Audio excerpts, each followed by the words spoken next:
I think a lot of leaders think that their job is to prevent failure at all costs. But in reality, our job as leaders is to try to get the most potential out of our team members as we can. And that means we need to give them room to fail. Has anybody here ever spotted a lifter at the gym when they're trying to lift a weight? What's the cardinal rule of spotting? Do you know what that is? Never touch the bar unless they need your help. As soon as we touch the bar as spotters, that lifter goes, man, that didn't work. I didn't get that, right? And we prevent them from feeling like they succeeded.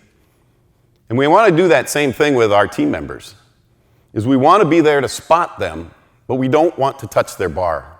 We want to give them the chance to perform their lift so they can accomplish what they were after. But we're there in the event they don't accomplish it, so we can help them finish that lift and keep them safe and keep the organization safe from anything that might happen when they failed.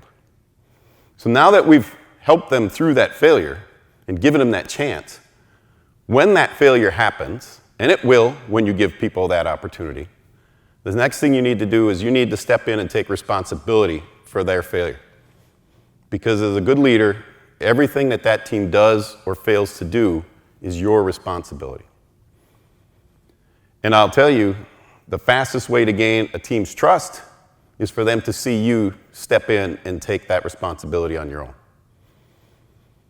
The last thing we obviously need to do is learn from those failures. Since they're going to happen, we now have to make sure that we can take advantage of the things we're going to learn from the failures.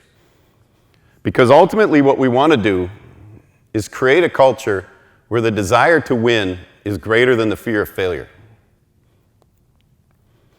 Without this, you're going to see team members step back, right? They're not going to try to take chances. They're going to try to blend in with the crowd. When obstacles come in front of them, they're going to wait for your feedback. If things change, they're going to hesitate to figure out what to do next. But if they have this culture where they're not scared of failing, then they're going to step up. They're going to take some chances.